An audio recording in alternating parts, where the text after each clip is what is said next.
જય શ્રી રામ દોસ્તો, હું મિક રાઇડર 302 તમારો મિત્ર. તો આજે એક બેનનો કોલ આવ્યો હતો બેંકમાંથી કે ભાઈ તમારે લોન લેવી, તમારે લોન પાસ થાય એવું છે. મેં કીધું ઓ બેન લેવી જ છે ને લોન, તો કારણ કે મારા પૈસાની જરૂર છે. તે બેંકમાં તમારે કેટલા લોન લેવી? મેં કીધું તમે આપશો કેટલાની? બેંકમાં તમે માગો એટલા નહીં. તો મેં કીધું મારા 3000 કરોડની લોન લેવી એમ. શાબાશ બેટા, બહુત બઢિયા. બેંકમાં એવું કે તમને મળી રહે? મેં કીધું મળી રહેશે મને. બેંકમાં આવો મળી રહેશે ને તમને તો. તે પછી બેને પૂછી લીધું કે ભાઈ તમારે કરવું શું હોય, એમ પ્લાન શું હોય એટલા બધા પૈસાનો. તો મેં કહી દીધું કે ભાઈ મારે એક ટ્રેન લેવી છે. अच्छा ठीक है. તે કોઈ ટ્રેન લેવી તમારે? મેં કીધું હો માં પોતાની. ચોક જવું હોય ને તો માં ફરવા બરવા જાતે લઈને નીકળતા ફાવે.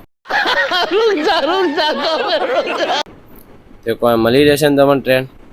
પછી એમને બીજો એક પ્રશ્ન પૂછ્યો કે ભાઈ તમે પહેલાં કદી લોન લીધેલી છે કોઈ? મેં કીધું હો બેન અત્યારે ચાલુ જ છે ને. તે કોઈ શની છે? મેં કીધું કે હીરોની સાયકલ આવે ને એની છે. ઘોડો સાયકલ આવે ને જે એની છે. તે રહ્યો કોઈ કેટલાની આવે સાયકલ? મેં કીધું 1500ની. તે કોઈ કેટલી EMI પર? હા, મેં કીધું દિવસના 100 રૂપિયા, મતલબ મહિને 100 રૂપિયા ભરવું. કે કેટલા મહિનાથી ભરો? મેં કીધું હજુ 6 મહિના થયા. તો કે હજુ 600 જ ભર્યા? મેં કીધું હજુ 600 જ ભર્યા. તો કોઈ ફોન મૂકી દો ને કે માર ખાશો તમે. હવે મારી એવું ભૂલ હતી, મૂકો.